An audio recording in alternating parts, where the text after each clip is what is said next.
Imini yesabatha ibenhle kwabangcwele. Sizovula le nkonzo ngehlabelelo 208 inkosi kusekuphakama kwebandla.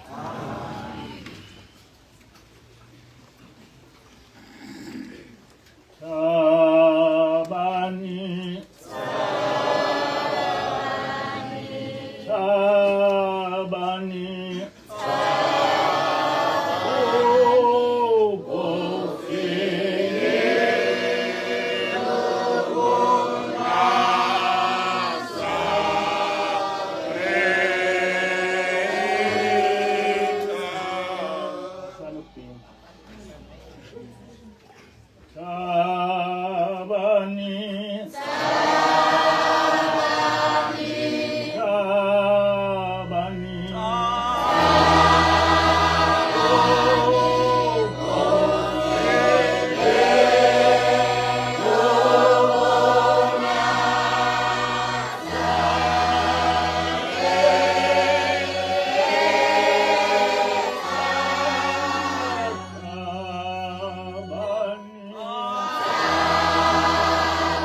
Siyabonga ngoyongulo, siyabonga hlala badala. Sibonga baba ukuthi Nkosi usimamile baba Nkosi nomkhulu baba wesizamazwe. Usimamile Nkosi omkhosi nomkhulu Nkosi wasezulwini abantu. Sicela Nkosi manje. Amen.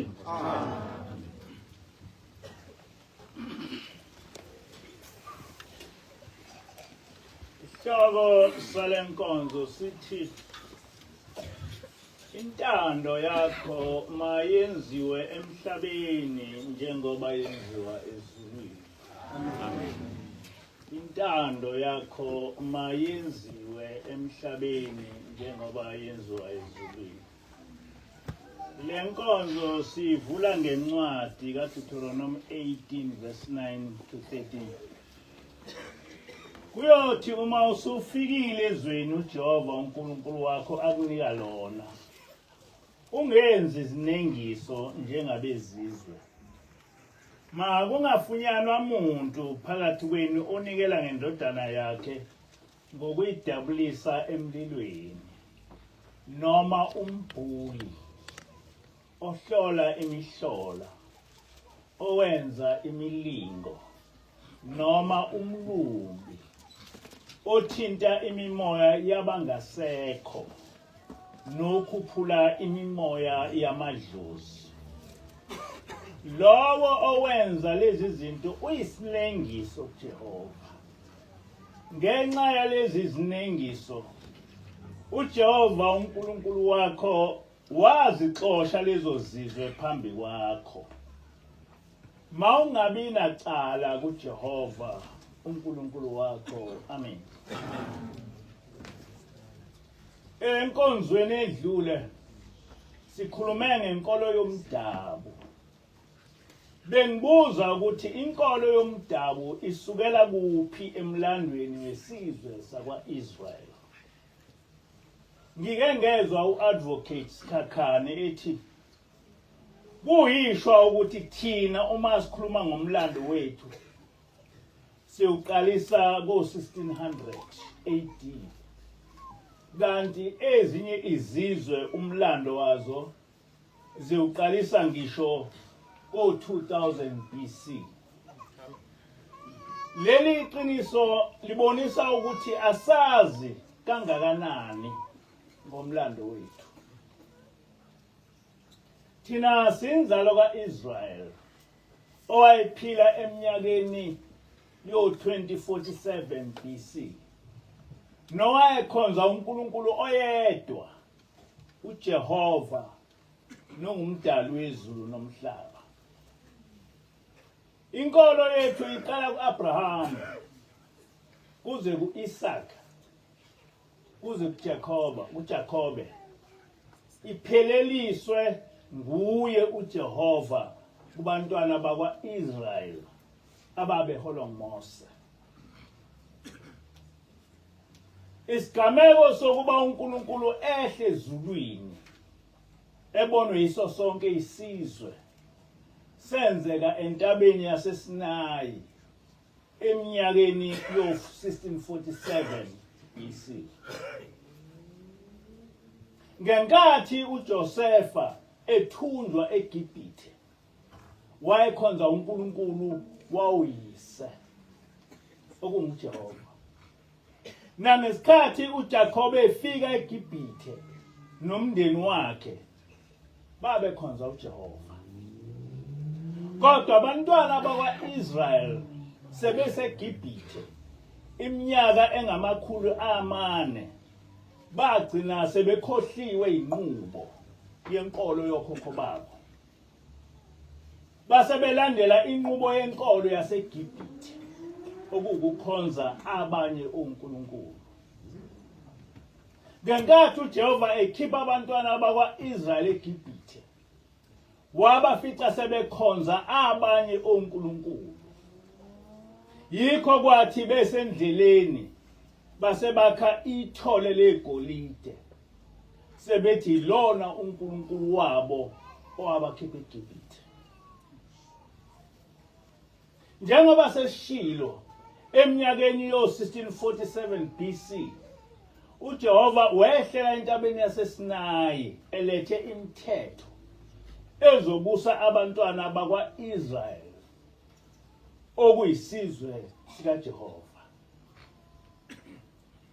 Ngenkathi uMose eyala abantwana bakwa-Israyeli kuDeuteronomy 18 verse 9 to 13 ukuba bengayilandeli imikhuba yabezizwe eyisinengiso kuJehova, lokhu kwenzeka uJehova eseyilethile inqubo yokukholwa abantwana bakwa-Israyeli okwakumele baphile ngaphansi kwayo. Okubalulekile kule nkulumo kaMose eDeuteronomy 18 ukuthi uJehova wayala abantwana bakwa-Israyeli ukuthi bangazihlanganisi nemikhuba yabezizwe eyisinengiso kuJehova. Njengoba uMose esho, lezi zinto ezisinengiso kuJehova kwakuyimikhuba yabezizwe okungayiwo amasiko esizwe sakwa-Israyeli. uJehova wasenqabela isizwe sakwa-Israyeli ukuzihlanganisa nale mikhuba ngoba siyisizwe sikaJehova esingcwele. Yikho-ke ngisalokhu ngibuza ukuthi le mikhuba yabezizwe esibizwa ngenkolo yomdabu yavela nini kulesi sizwe sikaJehova? Ikhona yini enye inkolo abantwana bakwa-Israyeli abake baba nayo ngaphandle kwale abayinikwa nguJehova entabeni yaseSinayi?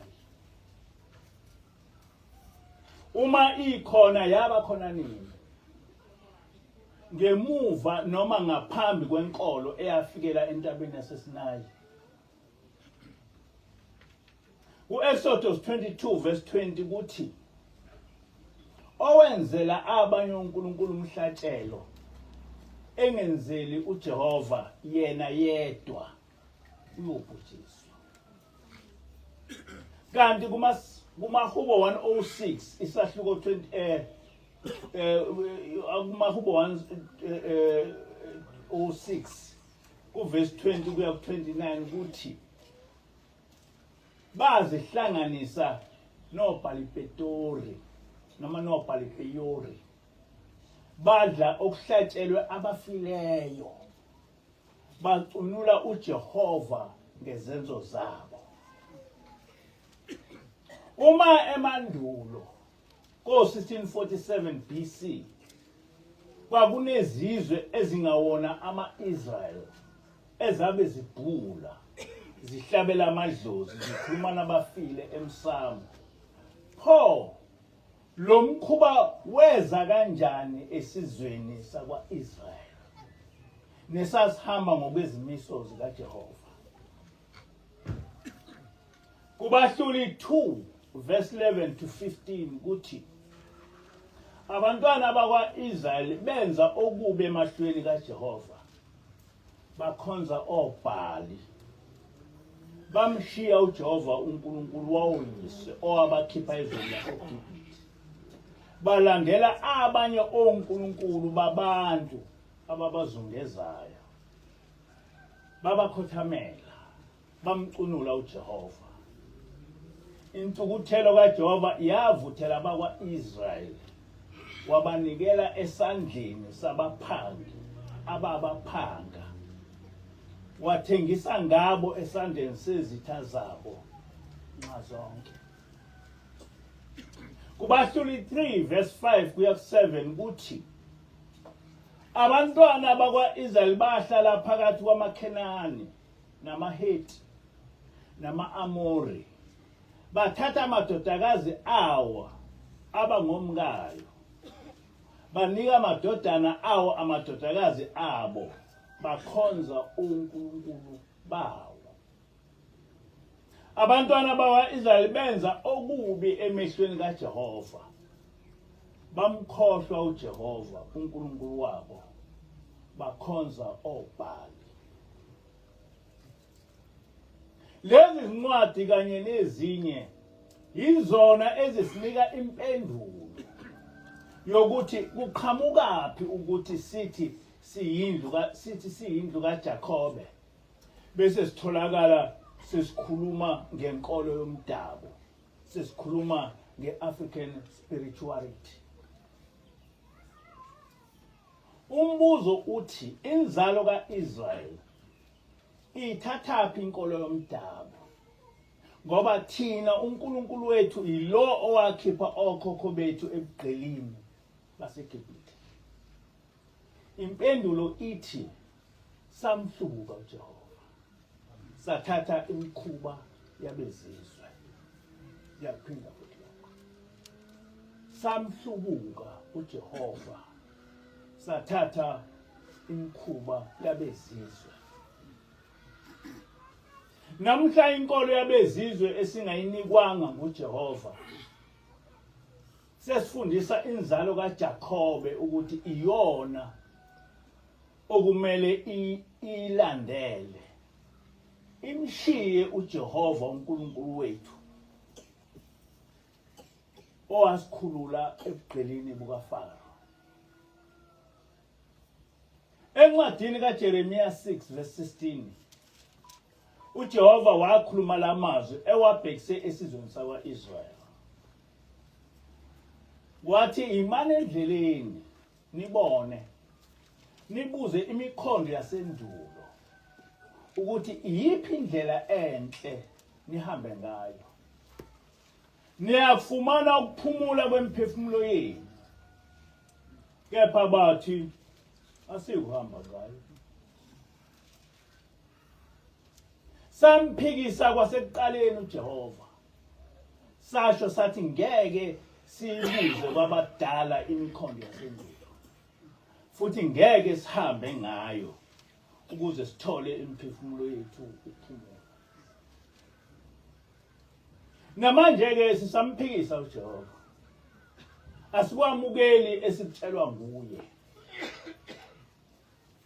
Ngafuphi ngiyafisa ukubuya ngiuphinde umlando wethu njengenzalo kaJakobe, ukuze sonke silazi leli qiniso, ukuze kusasa singasho ukuthi besingazi. Unalo ilungelo lokuhlubuka uNkulunkulu, uzikhonzele oNkulunkulu bakho. Akakho ongakuphikisa kulokho. Kodwa musa ukuthi uma uhlubuka bese ufundisa isizwe umlando ongekho. Ushumayele ivangeli elijivaza uJehova uNkulunkulu wethu ngenhloso yokususa abantu kuye. Inkolo yethu yaqala kuAbraham ize kuIsaka nakuJakobe. Njengoba sesivezile lenkolo yapheleliswa kuMose emva kokuthi uNkulunkulu okhokho bethu ebakhiphe ebugqilini baseGibhithe.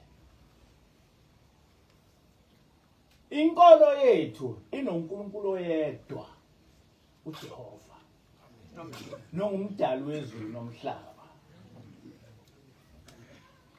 Lenkolo ayivumi ukuthi ekukhonzeni sihlanganise kumbe silinganise uJehova nabanye uNkulunkulu.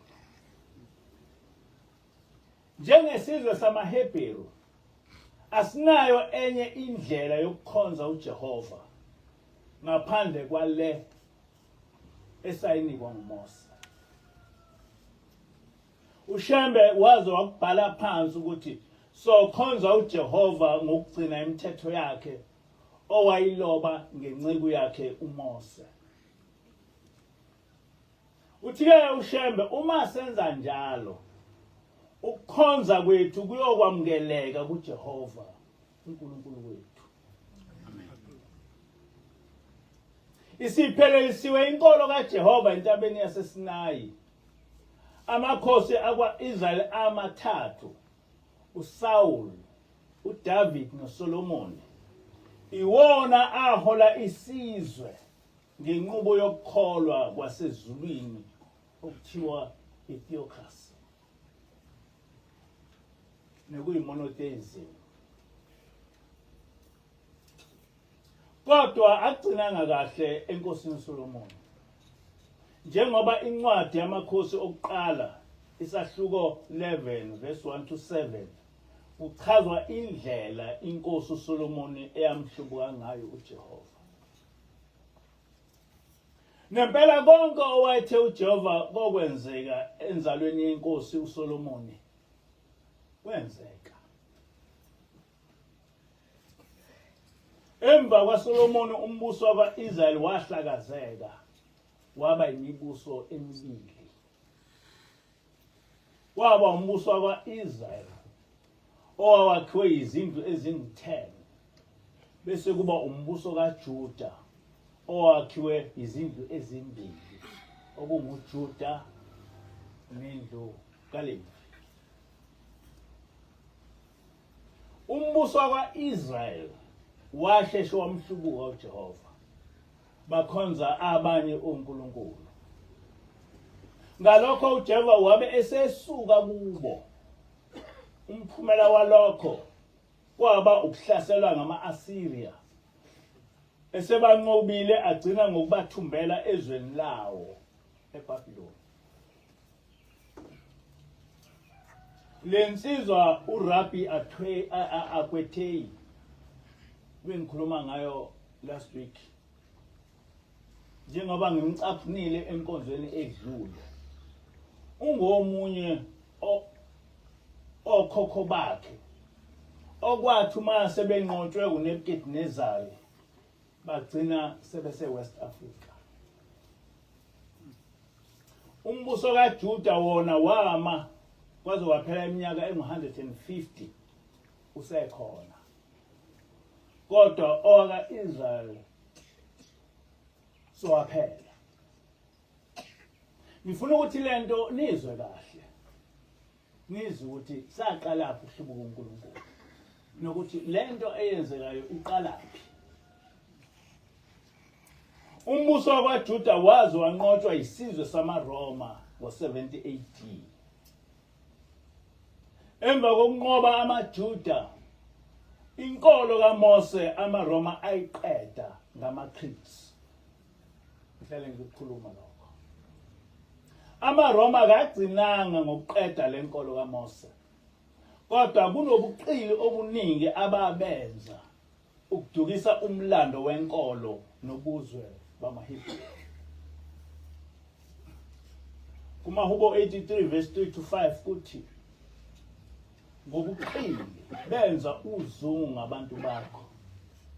Baceba ukulwa nabafihliweyo bakho. Bathi wozani sibaqothule. Bengabe besaba isizwe negama lika Israel lingabe sakhunjulwa njengoba lingakhunjulwa njengamanje. Lesi kwakuyisiprofetho sokuthi abezizwe bohamba bahambe bahlangane ngobuqili basiqede isizwe samaHebheru. Lokho sesibasiqeda. Nempela ke lesi siprofetho safezeka. Ngoba bakwenza okwaprofetha ukuthi bayokwenza. uIsrael esenqotshiwe ngamaRoma laqedwa igama lokuthi singama-Israel nokuthi singamaJuda. Sanikwa amagama ukuthi singama-Negro namaBantu.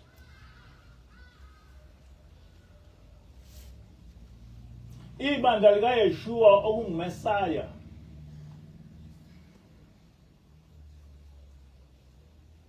namaNazaretha laqedwa.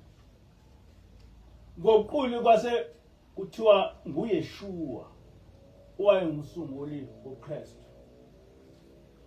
Kodwa okuseqinisweni igama lakhe kwakunguYeshua engumholi wamaNazaretha. Kodwa bakushintsha lokho. Bathi hayi uJesu umholi wamaKristu.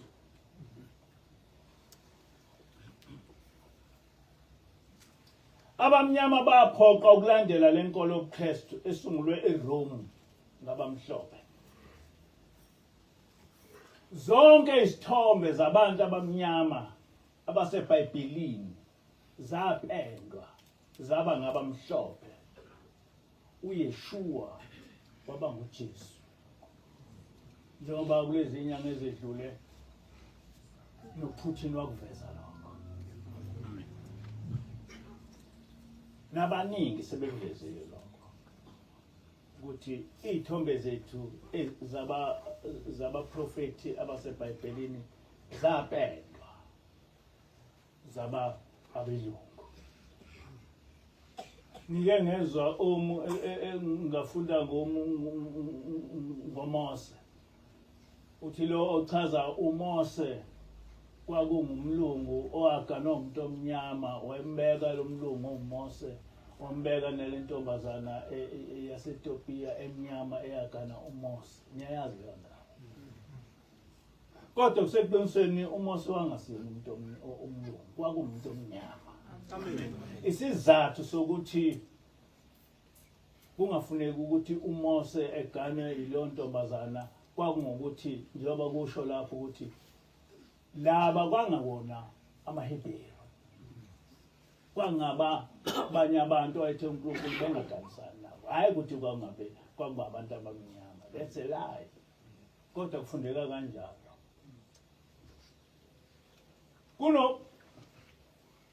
Kunobufakazi ongaphikiseki ukuthi abalandeli bakaYeshua kwakungamaNazaretha. Lapha sicaphuna umbhalo kaJerome owayengumbhali oseduze kwaPapa ebandleni lamaRoma.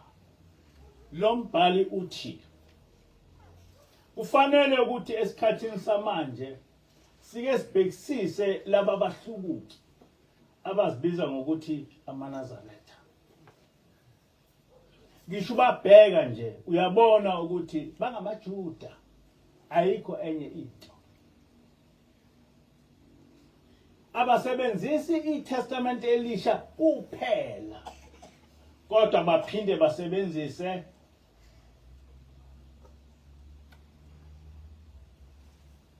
nalelo elidala lamaJuda. iTestament elidala kuthiwa ngelamaJuda.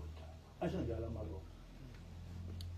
AmaNazaretha akayichithi imithetho yamaJuda nabaprofeti nemibhalo yabo.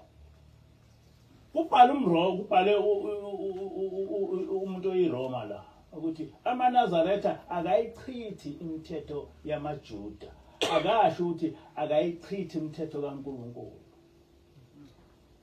Uthi imithetho yamaJuda. Akasho ukuthi abaprofeti bakaNkulunkulu, uthi abaprofeti bamaJuda. Akasho ukuthi imibhalo kaNkulunkulu, uthi imibhalo yamaJuda. AmaNazaretha akayichithi. Ngalokho kwenza baba ngabamukelekile kumaJuda njengoba bengahluke ngalutho kuwona. Basho zonke lezi zinto lezi ezifundiswa emabandleni abo amaJuda. Okuhlukile ngabo kumaJuda ukuthi bona bayakholelwa kuMesaya onguJesu Kristu. Ngiyethemba ukuthi niyazi ukuthi uJesu akamukelanga yiwo wonke amaJuda. Amen. Kukhona amaJuda angamemukelanga uJesu Kristu. Lana ke kwangamaJuda ayengabalandeli bakaJesu ababizwa kuthiwa amaNazaretha. So niyabona ukuthi igama elithi amaNazaretha aliqali ngoShembe. Amen. Kodwa uShembe walivusa. Bafundisa nokuthi kukhona uNkulunkulu oyedwa. Kodwa uJesu uyindodana yakhe. Ngamanye amazwi leli bandla lona alifundisa ukuthi khona uNkulunkulu oyedwa. So amaNazaretha asolela ukuthi akhuluma ngoNkulunkulu oyedwa. Bafunde njengawo amaJuda lawa. Futhi balandela yonke imithetho yamaJuda nabaprofeti babo. Njengoba namanje njengoba singamaNazaretha nje silandela yonke imithetho kaJehova. Amen. Amen. Hayi amaJuda silandela imithetho kaJehova.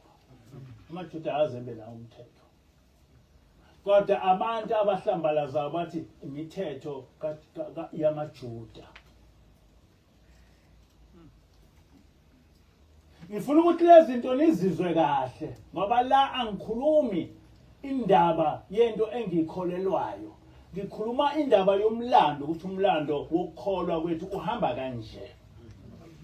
Make no mistake, uwazi umlando wokukholwa kwethu, hayi ukuthi uthuthuzele nje ukukholwa, yazi umlando ukuthi lo mlando uhamba kanje. Ngoba akakho umuntu ongawushintsha umlando. Bona okubenza behluke kwamanye amaJuda ukuthi nje bayamukela uMesaya, kodwa ngale kwalokho balandela imithetho yonke yamaJuda, balandela imithetho yonke kaNkulunkulu, balandela imithetho yonke kaJehova, hayi yamaJuda. Amen. Amen. Okufaka phakathi ukusoka, iSabatha namanye amadili amaJuda. Amen. Amen. Uthi ke lo mRoma nomkhatholika balandela iSabatha lamaJuda, balandela ukusoka kwamaJuda. Kodwa ukusoka kwalethwa uNkulunkulu engakababikho ngisho ama-Israelites, engekho amaJuda. Ukusoka kwafika kuGenesis 17. iSabatha ukhulunywa ngalo kuGenesis. And I therefore don't understand ukuthi usho kanjani ukuthi iSabatha lamaJuda. Ngoba ngesikhathi samaGenesis kangabikho amaJuda, ayengekho ama-Israelites. Ngizama ukunitshengisa ukuthi sibhediswa kanjani ngabamhlophe bengababikho abantu abamnyama beyiquestionayo lento ukuthi what is happening here. Abanye kumaKristu bayaye bakungabazi ukuthi ibandla likaJesu kwangamaNazaretha.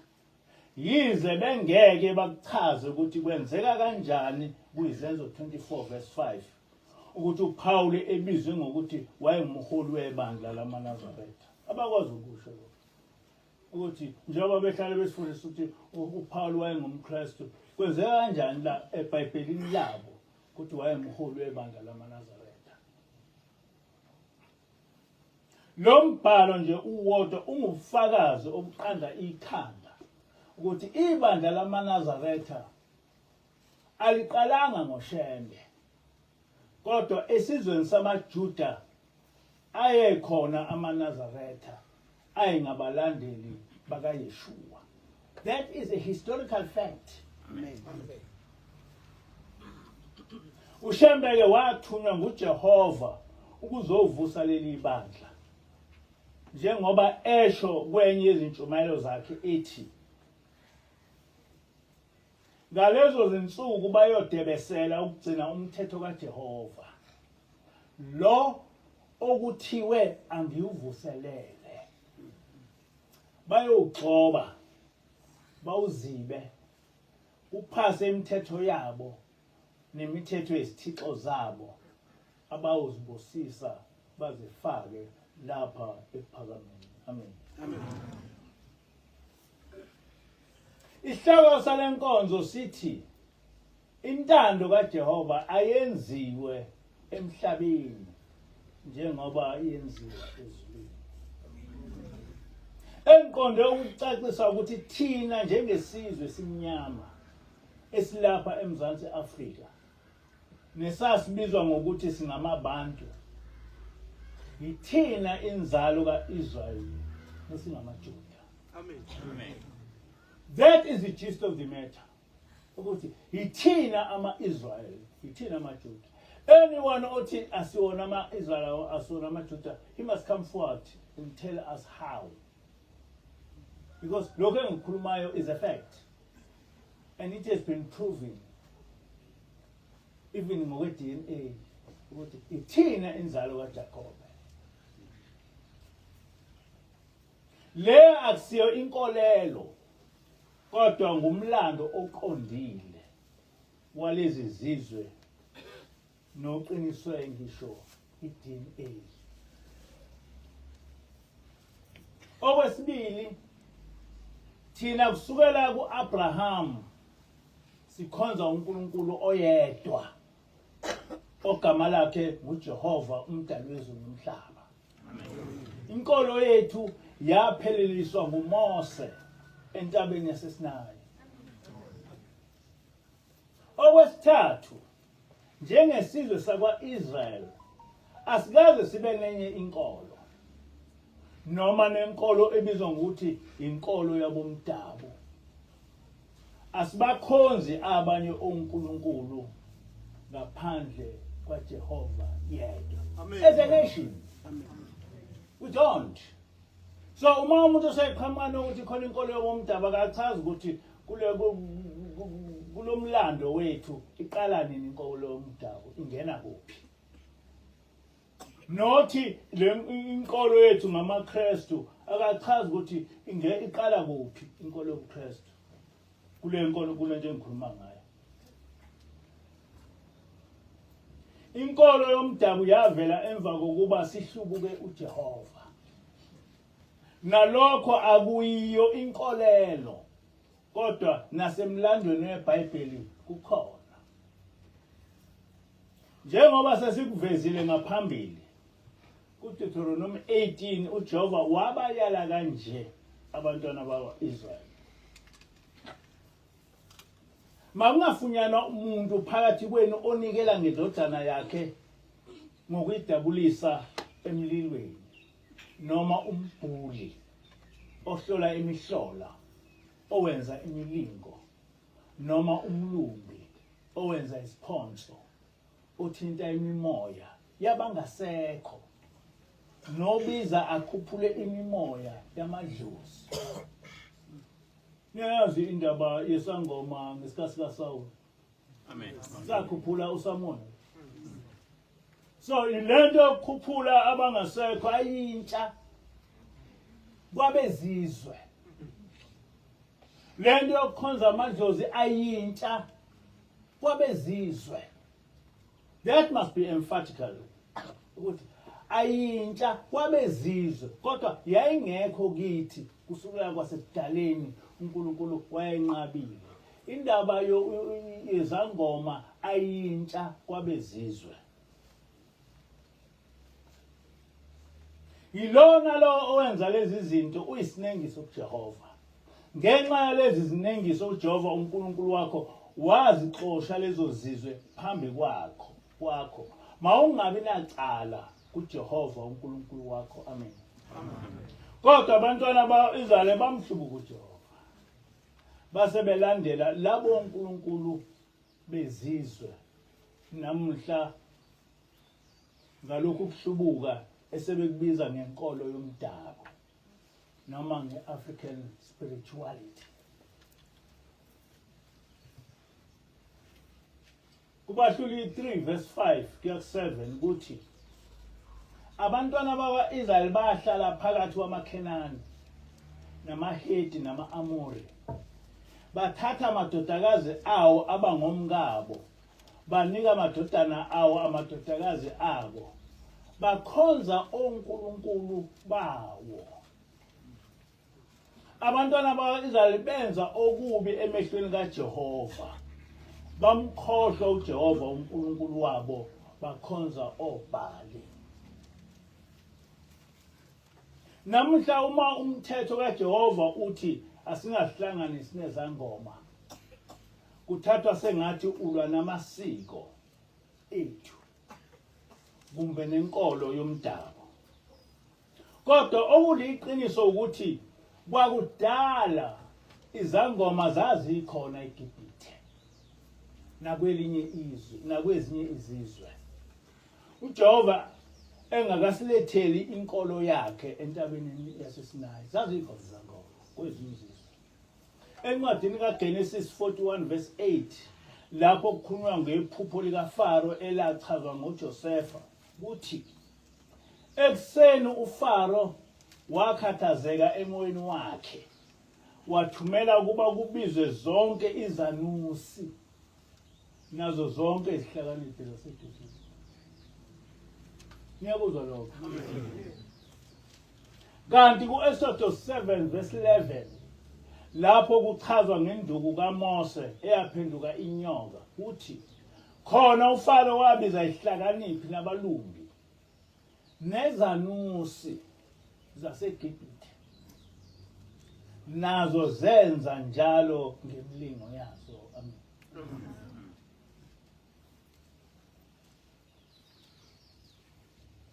Lezi zincwadi zisifakazela ukuthi kwasemandulo izangoma zazikhona kulezi zizwe ezazikhonza abanye onkulunkulu. Noma kunjalo kodwa enkolweni kaJehova izangoma azikaze zamukeleke.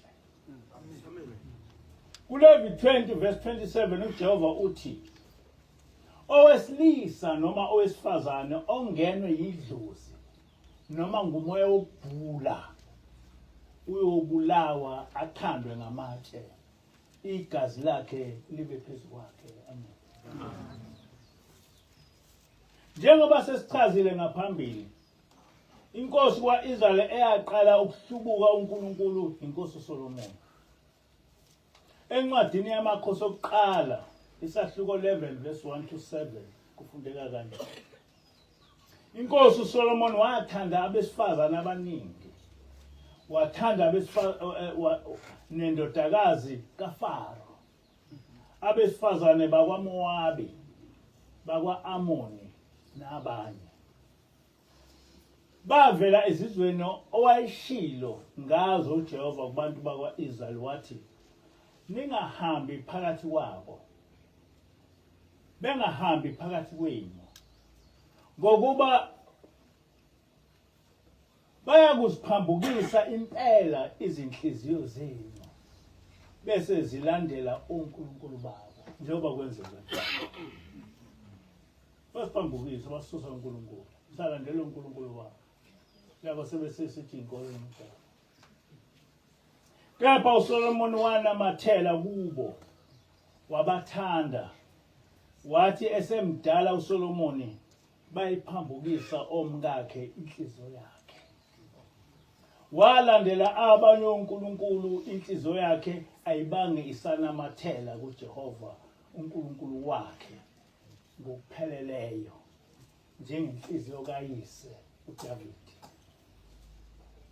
uSolomon walandela uAshtarothi, unkulunkulukazi wamaSidoni, noMilikomu, isinengiso sakwa-Amoni. uJehova wamthukuthelela uSolomoni ngokuba inhliziyo yakhe yayisiphambukile kuJehova, uNkulunkulu kaIsrayeli. uJehova wathi kuSolomoni, ngokuba wenze lokho okubi, awasigcina isivumelwano sami nezimiso zami engakuyala ngakho, umbuso ngizowuhlitha nokuwuhlitha kuwe, bese ngiwunika inceku yakho. Kodwa lokhu angiwukwenza emhleni yakho ngenxa kaDavide uyihlo, kodwa ngizawuhlitha esandleni sendodana yakho. Amen. Enikwenze uma ulifunda iBhayibheli uthola kwenzeka konke uNkulunkulu.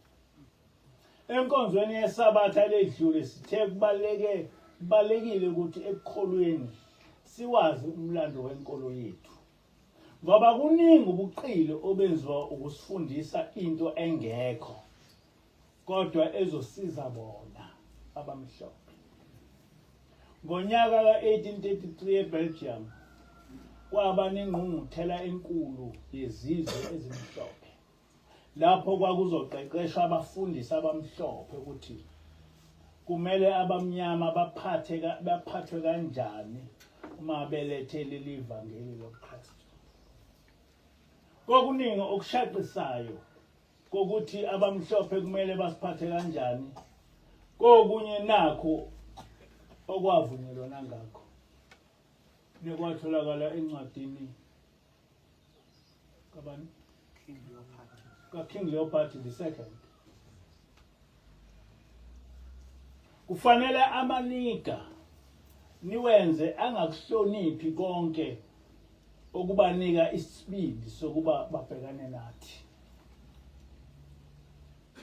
sibhekise enkolweni yabo imimoya yabaphansi okusho ekholweni emadlozini kanye nezintelezi zabo. Yenzani konke okusemandleni ukushabalalisa lenkolelo ukuze bengabi naso isibindi sokuba babhekane nathi belekelelwa imiboya yabaphansi. Ngempela abafundisi abamhlophe bayishumayela leli vangeli lokuthi amadlozi ngamadimoni. Ukuhlanganisa nedlozi inkoloze ephambene nomthetho kaNkulunkulu. Nempela amakholwa akithi laba ngena leli vangeli lokuthi amadlozi noma abaphansi ngamadimoni. Nokuthi uNkulunkulu uyakwenqaba ukuthi uma ulikholwa uzihlanganise namadlozi. Kodwa akekho oke azibuza ukuthi njengoba inkolo yethu ithi asaphili ngaphansi komthetho kaNkulunkulu, kungani kumele kube yilomthetho wodwa amaKristu okumele awugcine?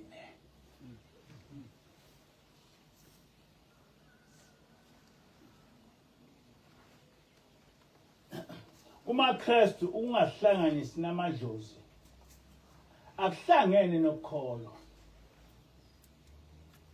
kodwa is an indoctrination yabamhlophe ukuze ngayo obasi behlale besatsho. Siyasikhohliswe nangezincwadi zeBhayibheli. Njengoba uma ungasufundela incwadi kaleyo phathi kuyashiwo ukuthi yonke into niyithathele eBhayibhelini ngoba iBhayibheli niyalazi. AmaKristu onke ungawezwa ethi akufanele ukuthi ukhoza amadlozi kuphambene nomthetho kaNkulunkulu. Kodwa ungagcini isabatha kufanele ukwenza. Can you see that? Kufanele uyidle ingulube. Kufanele uligunde ikhanda. Kufanele ungagcini isabatha. Kodwa uma sekuzwa kumadlozi hayi uphambene nomthetho kaNkulunkulu. They are not aware ukuthi kwahlanganwa kwathiwa akaqedwe indaba yokuthi abantu abamnyama bekholelwe emadlozini. And therefore lento abayishumayela ihlangene noNkulunkulu ngoba ehlangene noNkulunkulu ayisebenzi eKristini. Kusebenza ehlangene nabelungu ukuthi lento yenzayo izobasiza inabelungu. Yithina amaNazaretha singawahlabeli amadlozi ngokugcina umthetho kaNkulunkulu. Amen. Kodwa futhi akukho lapho owathi uNkulunkulu idlozi lidimoni.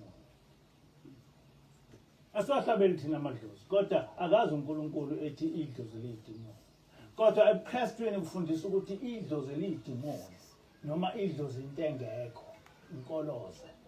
Kodwa lento lena abayikhulumayo abazi ukuthi lento kwaba nomhlangano wabelungu owathi abantu abamnyama bafundiswe kanjalo. It is a historical fact. Abafundayo lento ngiyibona ngisho ko TikTok ibhaliwe lencwadi ngaleyo phathi. But abantu namanje na hayi uma ungumKristu ukholiwe ungakholelwa edlozini kuphambene nomthetho kaNkulunkulu. Cha kuphambene nenqubo yabelungu. Ngoba ibona abahlangana basho njalo. Yonke lento amaKristu ayikhulumayo akhothe incwadi ezibhedayo ngamadlozi yinto abayifundiswa abelungu. Uma ngabe bekuNkulunkulu bekufanele beligcine isabatha. Uma ngabe kufanele kuNkulunkulu bekufanele bengagundi, bekufanele bengayidli ingulube. Ngabani izinto eziningi ezenziwa amaKristu athi hayi asiphile ngaphansi komthetho. Kodwa mase kuya elikhuzeni ekukhonzeni amadlozi hayi siphila ngaphansi komthetho kaNkulunkulu. Nonsense. Lo nkulunkulu owehla ezulwini wahlala kubantwana bakwa-Israyeli namuhla uthume ingilosi ukuba izohlala phakathi kwethu. Ukuze isifundise Ngomele sikwenze ukuze singene embusweni wezulu. UngumNazaretha, ungumKristu, ungumMoslems noma ukholwa kwinkolo yomdabu. Uma ungumuntu omnyama kumele ubuyele kuJehova ngokugcina izimiso zakhe. Amen. Kwabangafuni ukuphenduka bazisole ngokuhlubuka uJehova, isihlungo siyozihlunga. Kodwa mina namanga kaNkulunkulu ngomkhonza uJehova ngawo yonke inhliziyo yami nangawo wonke umphefumulo wami. La la nathi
Lo que nem nos veio.